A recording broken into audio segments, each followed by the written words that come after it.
এই জাতিটো এনেকুৱা এটা খেঁচেৰা জাতি প্ৰধানমন্ত্ৰী মুখ্যমন্ত্ৰীক অপমান অৱস্থান পাব নৰকত খাওঁ বোলা বস্তু এটা থাকে খাওঁ গ্ৰেপ্তাৰ হ'ল ভিডিঅ' প্ৰস্তুতকাৰী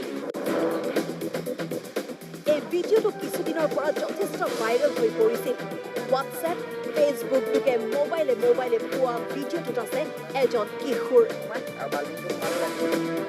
বিজেপি তথা চৰকাৰক গালি পাৰি প্ৰস্তুত কৰা হৈছিল ভিডিঅ'টো আনকি প্ৰধানমন্ত্ৰী নৰেন্দ্ৰ মোদী আৰু মুখ্যমন্ত্ৰী সৰ্বানন্দ সোণোৱালৰ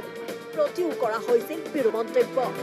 এই আপত্তিজনক ভিডিঅ'টোৰ বিৰুদ্ধে বিজেপিয়ে তৰা গোচৰৰ ভিত্তিত মাজুলীৰ গড়মূৰ আৰক্ষীয়ে গ্ৰেপ্তাৰ কৰে ৰুবুল নামৰ গোলাঘাটৰ এই কিশোৰজনক মই এইটো আচলতে মানুহক হহুৱাবলৈ কৈছিলোঁ কিন্তু ইয়াৰ পৰা মানে ইমানখিনি যে হৈ যাবগৈ মই ভবা নাছিলোঁ তুমি কিহত পঢ়ি আছা মই বৰ্তমান SS ছেকেণ্ড ইয়েৰত এডমিশ্যন লৈছোঁ লৈছাহে ন কি নাম তোমাৰ মোৰ নাম ৰুবুল শইকীয়া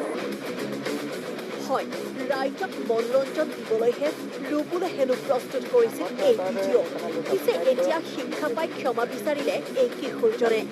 মই আচলতে আৰক্ষী থানালৈ আহিছোঁ আজি এইটোকে ক'ম অসমৰ ৰাইজক যে মই এটা ডাঙৰ ভুল কৰিলোঁ ইয়াক মই ক্ষমাযোগ্য নহয় যদিও মোক ক্ষমা কৰি দিয়ক আগলৈ এনেকুৱা ভুল মই নকৰোঁ বুলি অসমৰ ৰাইজক প্ৰতিশ্ৰুতি দিছোঁ